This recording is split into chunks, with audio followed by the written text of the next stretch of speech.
Welcome everyone to RMIT's second Discover What's Next webinar. Today is the Art, Design and Architecture presentation. My name is Tarika. I work in the student recruitment team, and I'm also going to be joined today by Nathaniel, who is a recent graduate of RMIT. He did a Bachelor of Game Design. And we also have, behind the scenes, we have Christy, who will be helping out with the Q&A section later on. And we also have Daniel, Kate and Michael here to answer all your questions. So if you do have any questions throughout the presentation, feel free to pop them in the chat. After Nathaniel's presentation, there will be question and answer time. So if your questions aren't answered during then, we have our team answering them in the chat for you as well. But before we begin, I would like to acknowledge the traditional owners of the land we are on. And I'd like to pay my respects to those past, present and emerging and any Indigenous people watching us today. So we'll get straight into it. I'll introduce you all to Nathaniel. As I mentioned, Nathaniel is a recent graduate of the Bachelor of Game Design, and he will be presenting this special webinar for us. So over to you, Nathaniel. Hi everyone, as was mentioned, my name's Nathaniel. I'm a recent graduate from the Bachelor of Game Design, and I'm going to be talking you through a little bit about RMIT and in particular our art, design and architecture programs. So we'll start with a little bit about what RMIT stands for. We'll touch on all of these in a lot greater detail and how they specifically relate to art, design and architecture, but it's worth keeping in mind that RMIT really prides itself on its art, design and architecture programs.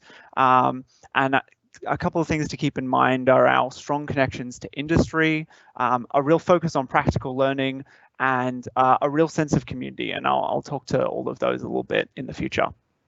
Another thing to keep in mind is RMIT has 3 main campuses in Melbourne. You've probably heard of the Melbourne City campus, of Brunswick and of Bundoora. For art, design and architecture, most of our programs are at the City campus. That's where I studied. There's a few graphic design courses at Brunswick, but that's also the home of a lot of our specialized fashion courses. And then RMIT also has international campuses in Vietnam and Barcelona. Now, art and design at RMIT covers a absolutely massive range of courses. So there's really something for everyone. You can see games and interactive media is up there. That's where I studied. There's also animation, where a lot of my friends are, industrial furniture and product design, photography, urban design, merchandising, just a really massive selection for you to pick from and to explore. And there's a lot of those details on our website that you can look through. RMIT has a really in-depth focus on the way that design is kind of embedded in the world around us. And part of the programs are about empowering you to think about the ways that good design can have economic, social, and environmental impacts. The RMIT has, the university has like a really rich history of design, which students get to draw on a lot as they challenge and create the future. One example of that rich history is the RMIT Design Archives, which actually kind of captures and documents a lot of the history of RMIT. I actually got to go to the RMIT Design Archives in my 3rd year, my final year of uni last year. And we actually saw that some of the RMIT architecture students were actually exploring designing board games and other kind of small interactive exhibits back in the 1970s and 80s, which was a really exciting opportunity. RMIT graduates are also like very well renowned and win a lot of awards and grants out in the industry. One of the big areas is fashion. So the Australian Fashion Foundation Scholarship is run every year, and the winners of that get $20,000, $20,000 grant and a 6-month internship with a global fashion powerhouse in either New York or Europe to really kickstart their fashion career. Since it began in 2009, RMIT fashion graduates have actually won it 11 times. There's also a number of graduates from my area in games, animation, and kind of the other digital media courses that have actually secured Creative Victoria grants and other grants that kind of give them the funds and resources to really launch their careers and their businesses as they go out into the world. As I mentioned earlier in the presentation, and you've probably heard this about RMIT before if you've had a presentation or learnt about the uni and the campus, there's a real focus on practical skills and practical courses. Right from the start of your degree, you'll be introduced to the core technical tools of whatever your trade might be. So from day one in my games course, we were sitting down at the fancy PCs in these really nice studios, learning directly from teachers that are actually working professionals in their industry, which was really exciting. One of my first classes was taken by a game developer who's worked in New York and the Netherlands and actually started his business over in Europe before moving to Australia to work remotely and to teach. There's also a big focus on, of course, the theoretical and the big concepts of design. There are a lot of challenges that the world is facing, and the courses are really designed to get you career ready and help you to be able to address issues around sustainability, ethical concerns, emerging technology, and especially at the moment, just the changing situation of the world and the way we work and create. Something that's absolutely massive at the moment, especially, is computer-aided design. So using online tools and being able to communicate your designs across a bunch of different channels. RMIT students were actually asked to work locally with the St Kilda Film Festival to create posters, a website, printed brochures, and even a mobile app with some interactive elements. And they needed to create a cohesive design across all of those spaces, which is a massive challenge for professionals, but our students were actually getting that experience and getting to try that out while they were studying. That's not the only industry project that we've been a part of, though. Not only are we having industry lecturers coming into the university, but they're also bringing projects that the students are actually working on. A number of students recently collaborated with Nike on the RMIT X Nike Maker Labs, where they're actually doing their own designs, and they participated in Nike's global recruitment program. One of my elective classes that I took during my study was in creative advertising. So really thinking broadly about how products and programs can be communicated and delivered to the world. One of the tutors that we had for that class actually worked as one of the head of the advertising team for Nando's in South Africa and designed a lot of their television and print ads. And then he moved to Australia to teach and actually works with World Vision. And throughout the course, while we were learning these creative advertising skills, he actually had some of the kind of in-progress projects and television ads that they were working on. It actually kind of helped us through the process and took on our feedback as we were learning, which is really exciting.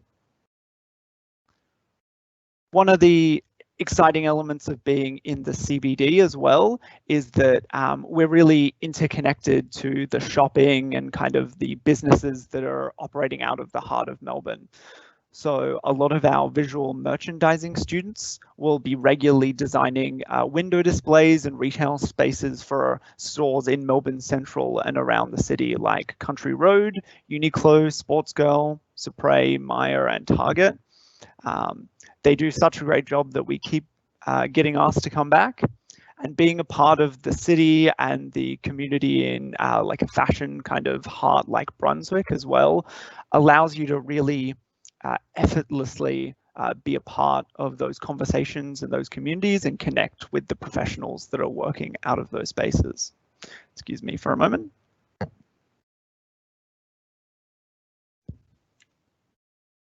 So as part of your course and at your time at university, you'll be constantly making.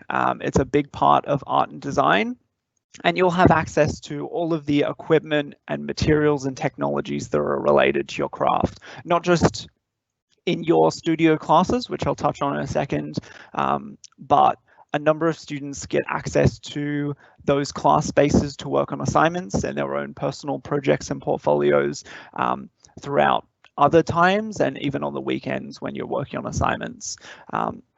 So you can really start to build communities and your own professional practice out of those spaces when they're available. For most university courses, if you've heard a bit about how universities are run or you've seen them, you'd normally have lectures and tutorials. So lectures where you're getting a lot of theoretical teaching, you're normally in a big room with 200 other students and you're just being spoken to, and tutorials where you're in smaller groups of about 25 people and getting that kind of direct content. Sometimes you'll have those, and especially for electives, you might have those throughout your art design or architecture course, but there's a big focus as well on what we call studio classes. So those are actually a longer period of time, normally about 3 hours, where to begin with, the teacher that's taking you, the tutor or the lecturer, will take some time to introduce a concept or a skill, and then throughout that time you'll be working closely with them as kind of a mentor to guide you through whatever the topic is, to be working on your own projects and to be getting their feedback. Once you've made this work, whether it be when you're graduating or when you're while you're at university, there's lots of opportunities to actually be showcasing what you're doing and exhibiting it to the world. So RMIT has about 10 gallery spaces and exhibition spaces that are on campus and open to the public. So there's always opportunities to kind of showcase what you're making, and industry professionals are regularly invited to these student exhibitions, which gives you a chance to network and to kind of show off what you're doing and really open doors for job offers. The kind of industry staff are professionals in their community, so they'll be inviting their co-workers and people they know, and also the other professionals that are consulting on our courses often come to these. So we've got the First Sight Gallery, which is in one of the basement sections of one of the old RMIT buildings, but it's actually kind of been reinvigorated as a specifically current student gallery space where students are really in control of what happens. So they're running their own events, and the RMIT creative team, which is kind of a collective of the creative clubs, actually help students to facilitate their own exhibitions while they're studying. RMIT also recently opens the new kind of renovated RMIT Capitol Theatre, which is this massive, beautiful theatre space. It seats about 600 people, where we host a lot of the film festivals and cinema showings. The animation students get to exhibit out of that space and invite a lot of their friends and family along to actually view their final films. And RMIT also hosts a lot of those events that students then get access to, which is really exciting to actually to see the other professionals that are working in your industry. When you're done exhibiting in Melbourne, though, there's also a lot of opportunities to take your study and your work to the world. So RMIT offers study tours in leading design cities like New York and Paris.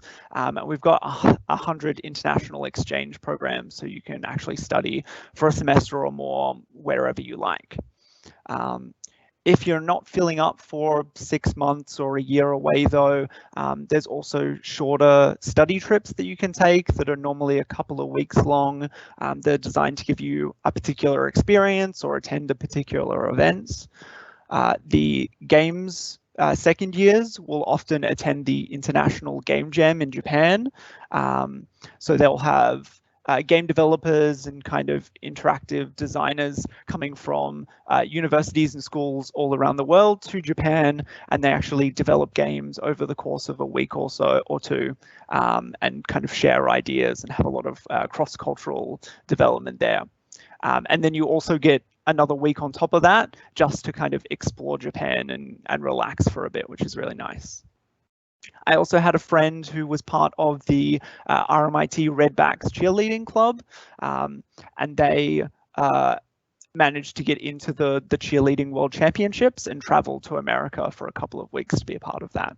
So the clubs and collectives that are around RMIT and really create the RMIT community are also traveling abroad and out into the world.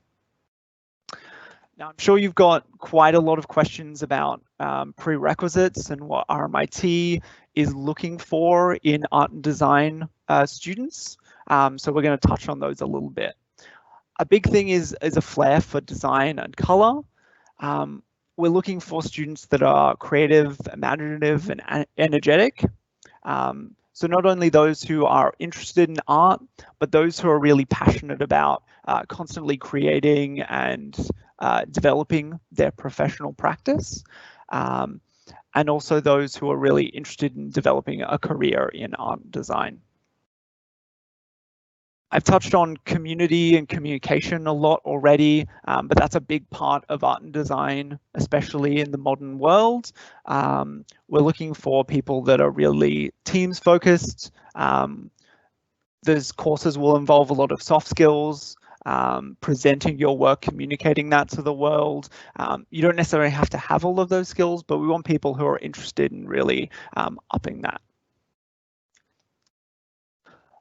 A big thing you might be worried about when looking at an art or design program or becoming a professional artist is this misconception that a creative profession comes with a lot of anxiety and financial instability. It's actually often the opposite. And especially in Victoria, not only is there a massive community for support, but it also contributes around $7 billion to the state's economy. So there's quite a lot of grants and support and investment in art and design, especially in Victoria and Melbourne. And the courses are designed to help you kind of develop your entrepreneurial spirit and entrepreneurial skills and really tap into all of those opportunities. If you've ever gone to a cafe, especially in Melbourne, you might have seen the Keep Cups. They're kind of reusable coffee cups. They were actually developed by an RMIT marketing alumni, Jamie Forsyth, and his sister. After they graduated, they were running a cafe and noticed just how many coffee cups were kind of being thrown away, and took on a lot of those skills and really applied themselves and developed a product. They asked some RMIT students to help with the industrial design, and now Keep Cups are all over just about every kind of cafe and bakery as well in Melbourne. Another great opportunity is the RMIT Activator. It's a incubator, a startup incubator, which basically means it takes people with exciting business ideas who might not quite have all of the skills just yet or don't have the funding, and helps them to kind of connect with mentors, investment, that kind of thing. I had a friend who came out of a communication design degree with this kind of big idea about starting her own magazine. She really loved a lot of the kind of art and design and fashion magazines that she'd seen in boutique stores around Melbourne, and saw a gap that she could really fit into. So she actually went through our RMIT Activator, had some mentoring, had some support to speak to printers and to investors and to photographers, developed a real wealth of contributors for her magazine, and now has massive launch parties and sells it in a bunch of boutique stores and retailers around Melbourne, which is really exciting.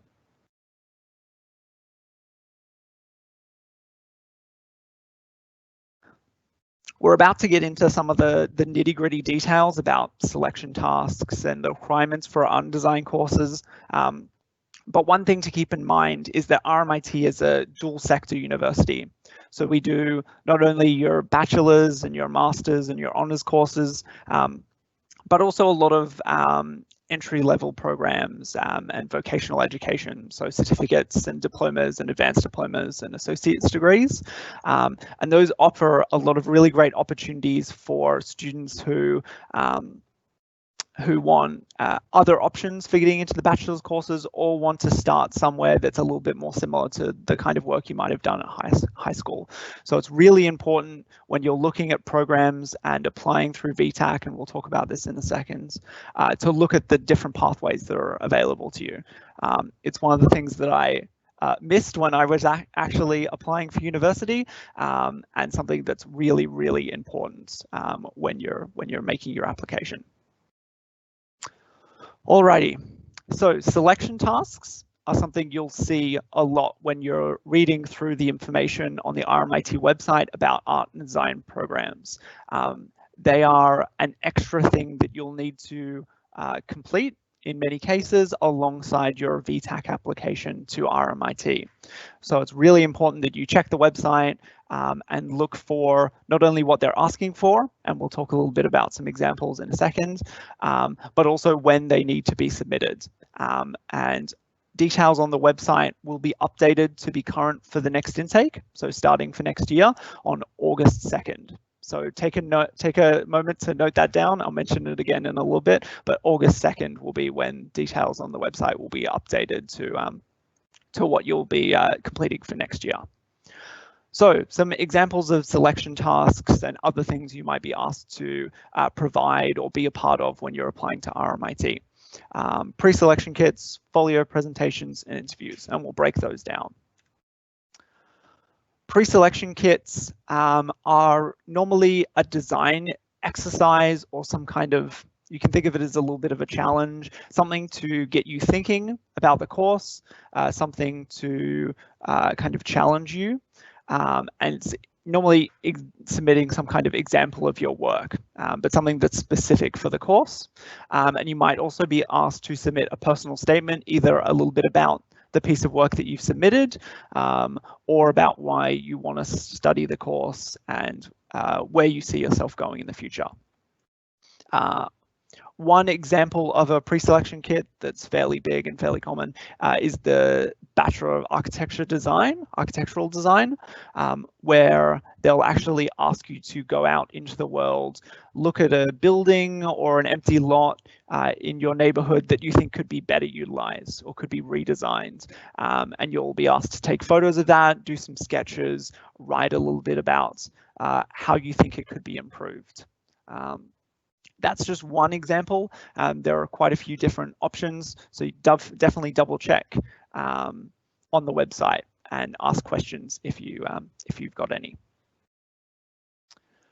You might also be asked to submit a folio of work that you've already done or work that you're currently doing. So this is normally 6 to 8 pieces that show your creative thinking and your design process. It'll be dependent on what you're applying for and a little bit about what your specialization is, but they might be digital pieces, they might be hand-drawn sketches, they might be photographs, they might be picture of sculpture, it might be animation. It can be work in progress, but it also might be finished, kind of polished work. And actually, it's very good to submit a wide range of your development work and your finished work, because that can really show your path and progression and trajectory as an artist, which is really exciting for the selection team and for the staff to see. It's also important to remember that you don't need all of the skills of whatever area you're looking at when you're creating your portfolio. You don't need to understand how to build a massive skyscraper in CAD or make a game or make a really polished animation straight off the bat. Those are skills that you'll learn during your course. But if you can showcase adjacent skills and your creativity and your thinking process in any way that's comfortable for you, that matches whatever requirements are on the website, that's going to really show the staff and the selection team what you're excited about and where you're headed. Once you've submitted your portfolio, you might be asked to come in and actually present that to a panel. So this is about them kind of getting a sense for your work. They might ask some questions about what inspired you, what your inspirations are, and kind of where you're drawing your creativity from. They'll normally happen through November and early December after submissions have gone in and then before offers come out. It's really an opportunity to talk about your work and what you're excited about. They're very friendly and supportive. It's just about getting a bit of a sense for what you're presenting and what you've done so far. You might also be asked to come in for an interview. So this is fairly similar to the Folio presentation, but the focus is on you and your thoughts and feelings, your career ambitions, your insights into the industry.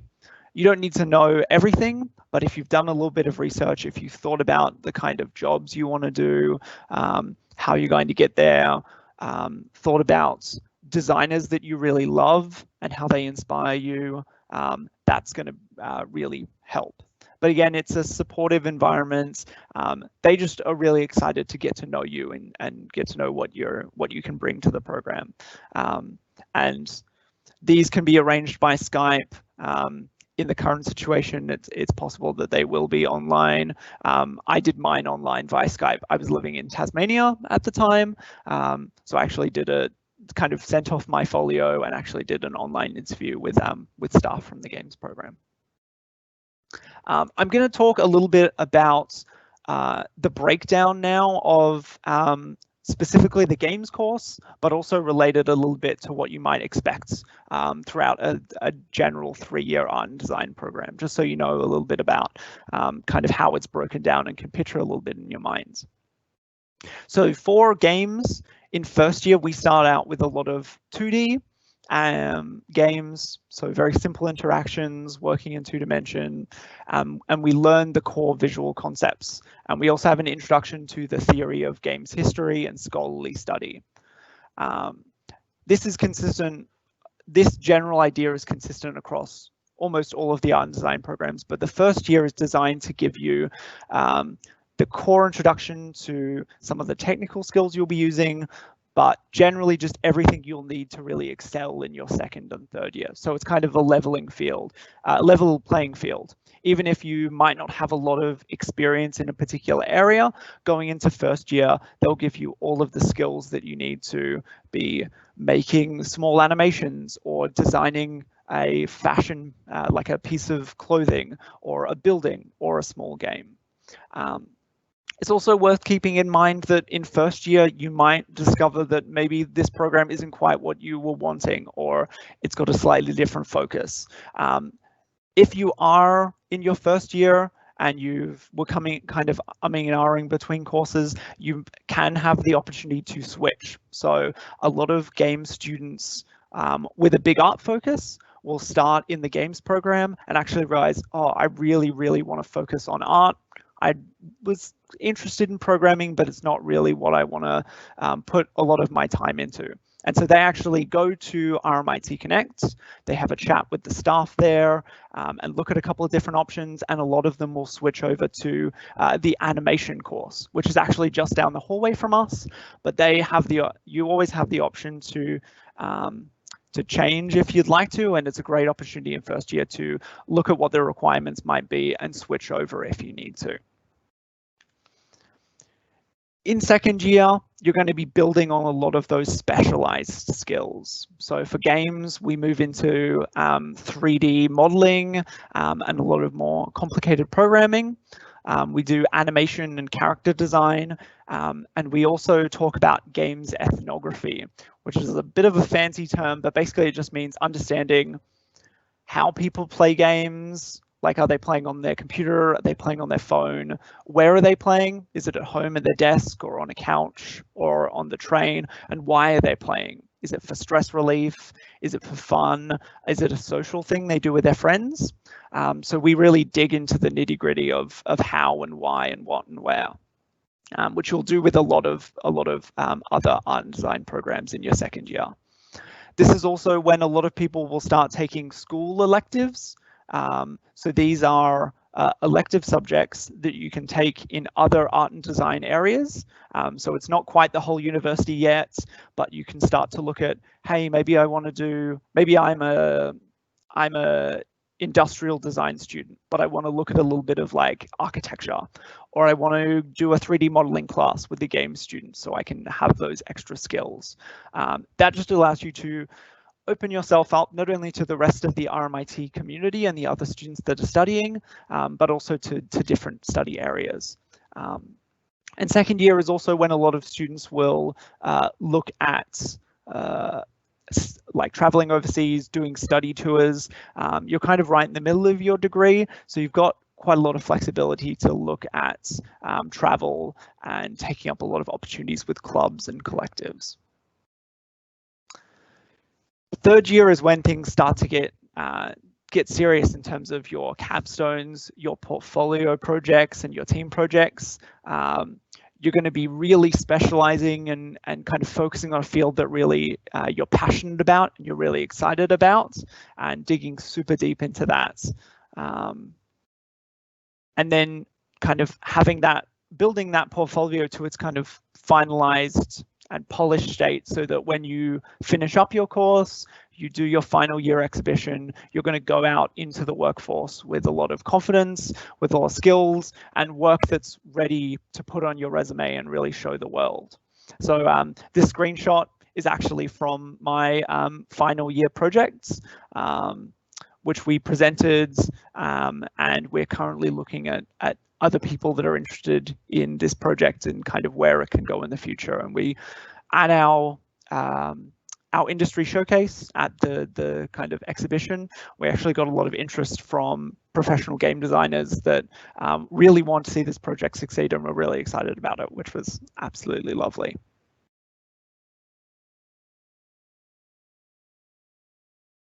Another thing that's really important, especially throughout your degree and then going into third year, is a big connection with industry. Again, we're really lucky in Melbourne to have a lot of connections with industry.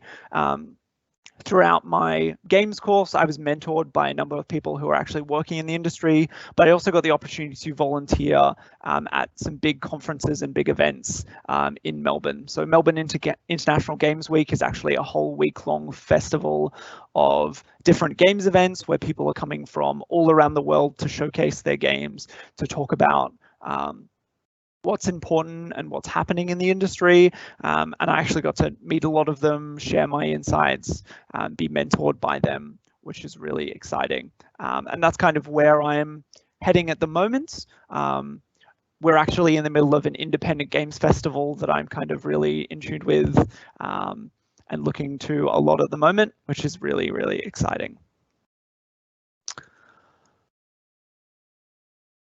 If you want to find out more about the art and design programs, it's really important that you check the website, you research the programs that you're interested in, look fairly thoroughly through those pages, and keep an eye out for those pre-selection kits, for what they're looking for in the folios, and check back in on August 2nd, because that's when things will be updated and current for the next coming intake. Awesome. I think we're going to move on to questions and a bit of a Q&A next.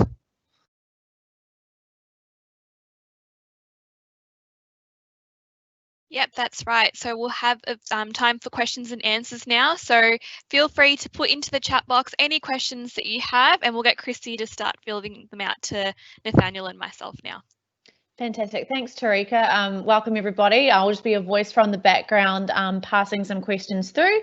Thank you so much. There's been so many. We've been taking them down. Keep coming with your questions, and we'll just group a whole bunch of them together, and we'll direct them to Nathaniel and Tarika to answer. So firstly, Nathaniel, this will be a really good question for you. For students who are going through VCE subjects like VisCom and Studio Arts, can they use the artwork they produce in those classes to submit in their folios, or do they have to create brand new work? So you definitely can use works from your other classes. VisCom and Studio Art are really useful for building solid kind of artwork and also those conceptual skills. So they're great options to take. And you should definitely consider including all of those pieces, especially the ones you're really proud of, in your portfolio.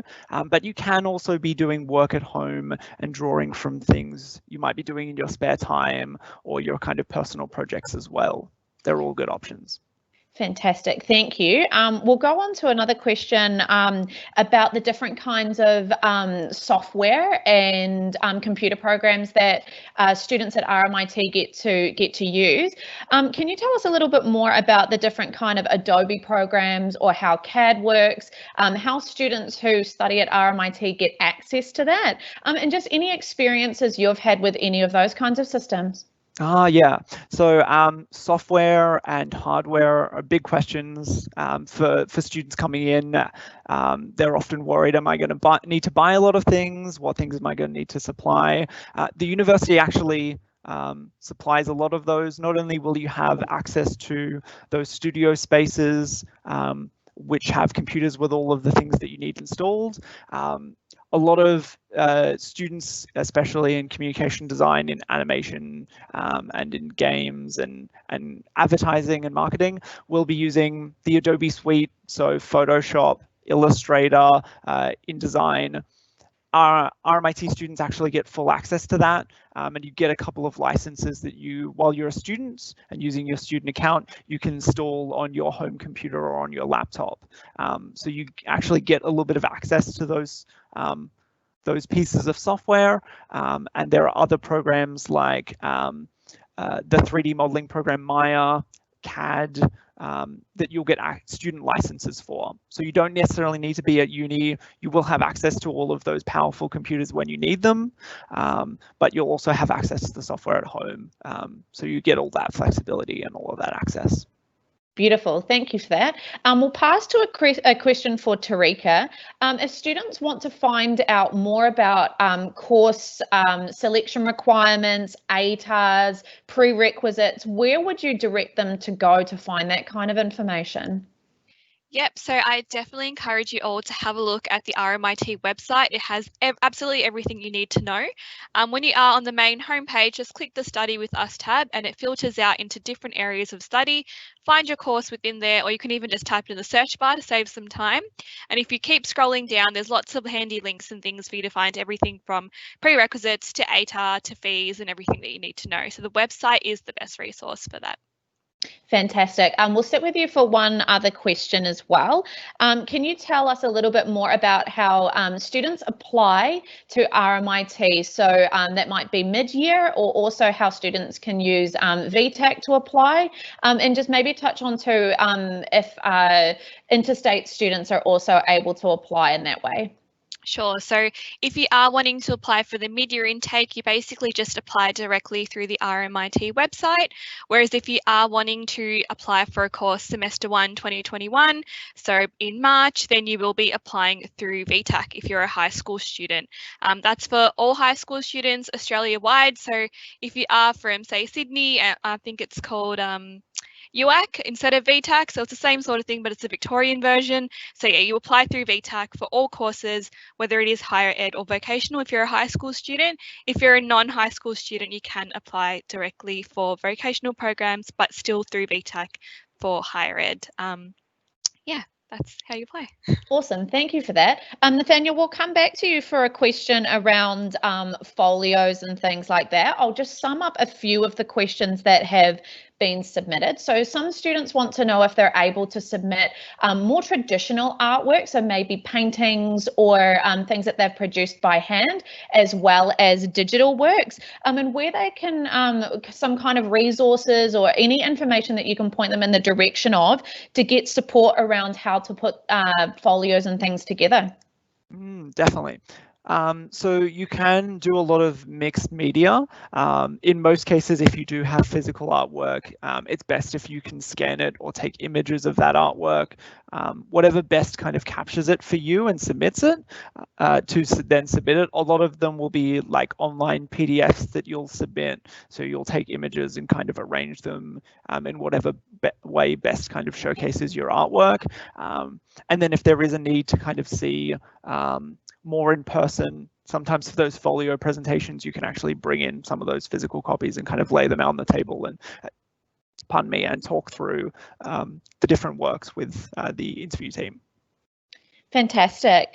There's also been a couple of questions from students who are a little bit anxious around potentially the sophistication of their drawing skills and their design skills now, hoping to kind of build that those skills when they come to university. So they're asking, do we have to be great at drawing now? Do I have to be really proficient in my drawing and designing skills beforehand before I apply to RMIT? No, you definitely don't need to. You don't need to be good. Yeah, you don't need to be great at all. The whole point of doing one of these courses is really to equip you with those skills. I remember my portfolio was a lot of very basic pixel art. Half of it was actually writing that I'd done in school about games.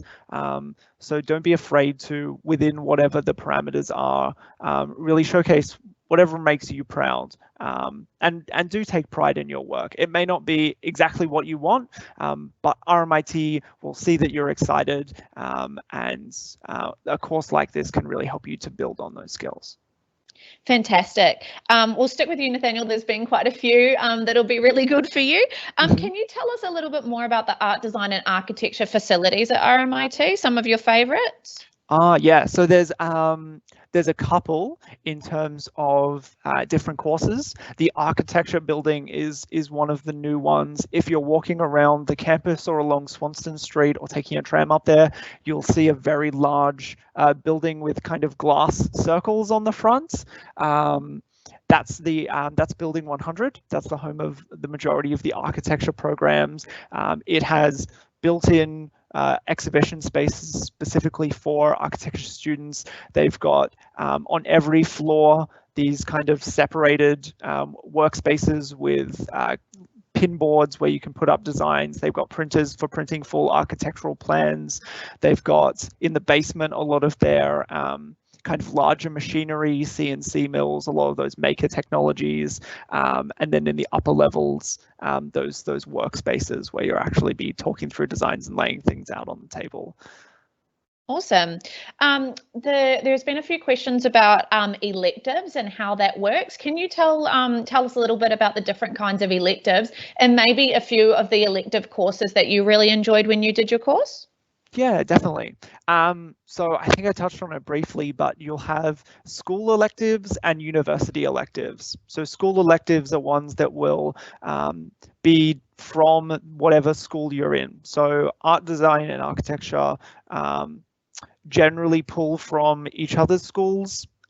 They're kind of generally in one pool together. So you'll be looking at taking courses from, if you're, for example, a game design student, you might take a digital marketing course or some specialized art courses to really improve your character design or drawing. Advertising students will often take some of the graphic design courses if they really want to up their skills with Illustrator or Photoshop. And then you've got university electives, and these are much, much broader. So you can look at a selection of courses from all kinds of different programs. A lot of design students, especially in advertising or communication design, will look at business electives, especially if they want to run their own business. You can also look at science programs. That's your really an opportunity to diversify your skills and kind of experiment really quite broadly. Awesome. Thank you for that. Tarika, there's been a lot of questions, probably quite course specific, but I'd like to see if you could just give the students some advice about they're looking for really nitty-gritty information about selection tasks, but that will be different for each course. Can you tell them where on the website that'd be best to go and have a look to see the specific kind of selection task requirements from course to course? Sure. So basically, when you are on a specific program page, as I mentioned earlier, just click the Study with Us tab, find the interest area and find your course or search for it. If you just scroll down, there'll be a link which says, I think, entry requirements, and then there'll also be a link that says additional requirements for entry. So one of those will be for prerequisites, but the additional requirements is for selection tasks. And that's where it outlines the entry requirements, and it might be a pre-selection kit or a folio. if you are currently in year 12, it actually, some of the courses still has the mid-year requirement up there. So if you do want to give yourself a bit of a head start, you can go and have a look and give yourself a bit of an idea of what might be required on August 2nd when the new requirements come up. It doesn't vary too much, so it can kind of prepare you a little bit. So if you are nervous, you kind of know what's coming. Fantastic. Nathaniel also touched on some information about interviews and that stage as part of the selection task. Tarika, can you explain what the interview component is about as opposed to the work submission and all of that kind of thing? Can you tell students what they need to kind of focus on for the interview stage? Yeah, so I think when students think of an interview, they think job interview and they get really nervous, but it's really just an opportunity for them to have a conversation with the teachers and talk about what they're passionate about and why they want to do the program. And it also makes sure, the teachers also make sure they're the right fit as well. Sometimes students might be interested in photography, but then when they come to the interview, they're talking a lot about things like advertising or another different area that's probably more suited to them. So it's a really great way to make sure it's the right course for you. And usually a lot of my friends who did apply for art and design programs come out of the interview feeling very happy, and there was just a conversation with teachers. It wasn't really something to be nervous about. But I'm sure Nathaniel can maybe touch on his experience with interviews as well. Yeah, we'll flick to Nathaniel and see if he can give us a bit of advice about how to ace the interview. Yeah, I can talk a little bit about my interview. So I mentioned it was online. I was living in Tasmania at the time, and I was quite nervous going into it. I didn't have a lot of experience with big universities, but I was really excited to kind of bring my work and actually have this. The staff were really interested in my work. Like, they ask a lot of great questions. You end up smiling a lot. Like, you go in very nervous, but within the first minute, you are smiling a lot. You're talking about the things that you're excited and passionate about. They're asking about your work and your experiences and really what you want to get out of the program. So if anything, it's not to grill you or to scare you. It's actually really about lifting you up and seeing you excited and passionate about the program and about your work. So I actually kind of came away from the program even more excited about studying with them, and the people that interviewed me were actually teachers that I would have in the first year of the program. So to then come from that interview process and be taught by them was just really, really cool and really exciting. Awesome. Tarika, we'll jump back to you. There's been a couple of questions about some of the course pages don't have ATARs for some of these creative subjects. Can you tell students why that may not be the case? Yeah, so for a lot of our art and design programs, we recognise that it isn't all about academics and performing well in exams. There are other things that you actually get considered on then instead. So things like a lot of the courses mentioned today, like architecture and also communication design and fashion, for those programs, there is actually no ATAR requirement. That doesn't mean you shouldn't try your best and, you know, try to do really well. It just means that there's other things you need to submit as a part of your application. And as Nathaniel mentioned, that's things like a folio or perhaps a pre-selection kit and things like that. And that's what you basically get shortlisted on. Fantastic. And just we've got one more for you, Tarika. Can you tell students a little bit more about how deferrals or leave of absences work? So if they were to apply for 2021 and they wanted to maybe take a bit of a break, how does that kind of work? Yeah, so if you are applying for the 2021 semester 1 intake, you do have the option to defer. You can only defer for 1 year, so you can't defer for 6 months, but you can defer, and that means your place is basically on hold to come and start in 22 is what it will be then. So you can basically go on a holiday, do whatever you want to, and then come back, and throughout that whole time, you know that your place is there. If you start your course, you do it for 6 months and you think you want to have a break, you can then apply for a leave of absence. So that's similar to a deferral, but that's for students who've already commenced the program. And that can usually be done for 6 months or a year, depending on what time of the year it is as well. So there's a few options there. Fantastic. And we're going to go into some questions for Nathaniel specifically very shortly, but there are 2 more that we'll just get him to answer. So Nathaniel, can you tell me a little bit more about your exposure to work experience in industry projects and things, and then also kind of touch on what opportunities there are for work experience across the board in art design and architecture? Yeah, definitely. So in terms of my program, a lot of the opportunities to work with industry came from the lecturers that were coming in. So I mentioned with my advertising program, we actually consulted a little bit with the advertising firm on some of the things they were developing, and they actually brought projects in for us to help with, which was really exciting. I've also assisted with a couple of game design festivals and events through a few of my lecturers, and one of my elective programs was actually working on online game projects with students from America. So that lecturer I mentioned earlier, who's done a bit of work in America and the Netherlands, actually knows a lot of game designers and game design teachers in America, and we actually linked up with one of the classes over there and worked on an industry project together, designing online games. Awesome. So there's been also a few fans of game design coming through this evening as well, Nathaniel. So while they're here and they've got you, do you have any tips and tricks or specialist insights into things that you would include in a folio, things that you would think is as important as a graduate? And can you also let them know roughly how long your interview went, just to kind of quell a few nerves in there? Definitely. Game design folios are one of the kind of most varied and broadest folios that you'll see for RMIT, just because game design covers like a really interesting broad range of art skills, of programming, of creative thinking. So my folio, for example, had a little bit of art, but was actually mainly about me writing about the theory of game design. I had another friend who was actually more of a fine art student, but had an interest in games and really wanted to come to the games program. So his was more of a classical fine art portfolio, lots of pictures of digital paintings, of sculpture work he'd done, of animations he'd done. And then another friend who had a focus on programming and had actually done a couple of game jams, so short events where you're making games. And he basically just had like a screenshot of the game and then talked about what he'd programmed and included some little snippets of code and different fun things in the portfolio. As for the where you go.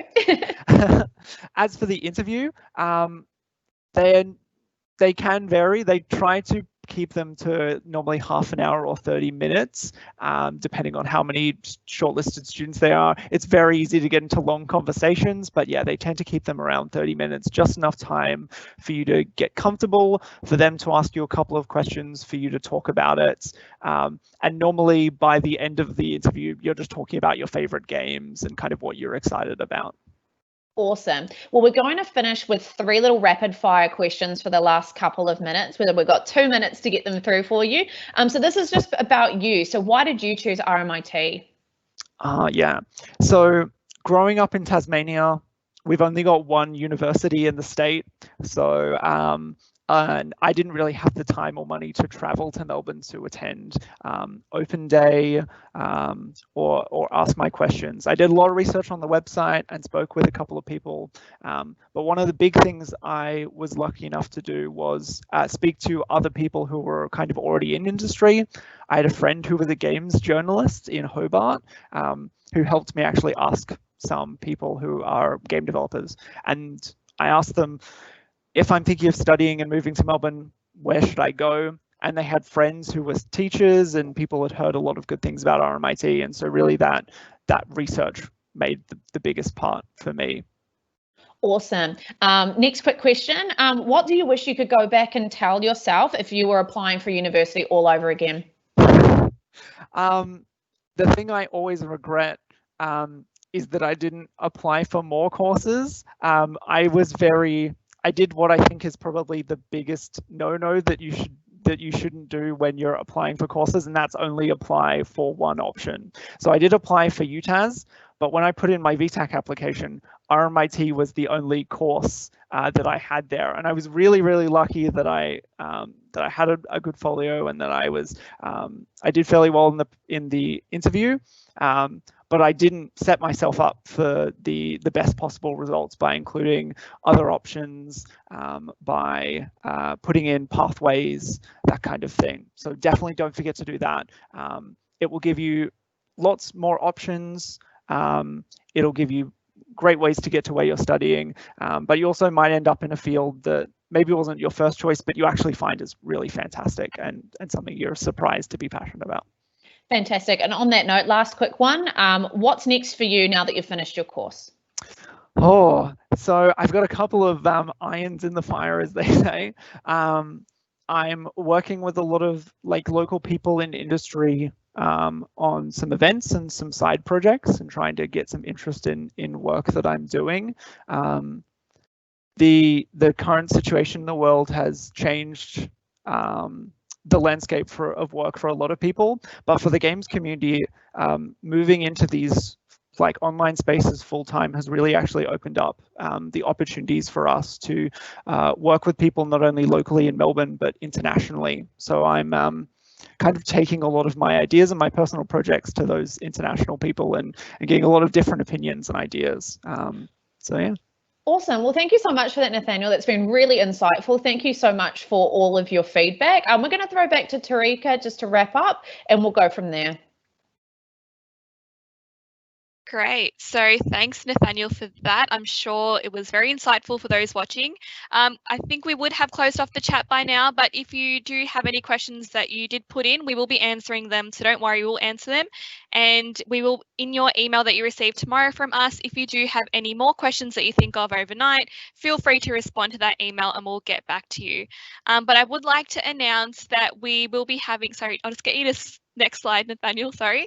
We will be having our open day virtually, obviously in the current climate, a bit difficult to have it on campus. So we'll be having a virtual open day from the 8th to 9th of August, so the Saturday and Sunday. So we look forward to seeing you all there, again, virtually. But if you do have any questions that you think of until then, and you want to speak to academics and look at the facilities, it'll be a really great opportunity for you to speak to students and academics over there. But I would like to wrap up today's session. I'd like to thank you all for watching. I hope you all got something out of it. We do have plenty more What's Next sessions coming up, so make sure you look and have a look if there's anything else that you might be interested in. Let your friends know. And again, if you aren't able to make them, we'll send you a copy if you register. So be sure to register for the events. But on that note, I hope you all have a wonderful rest of the year and good luck with your studies.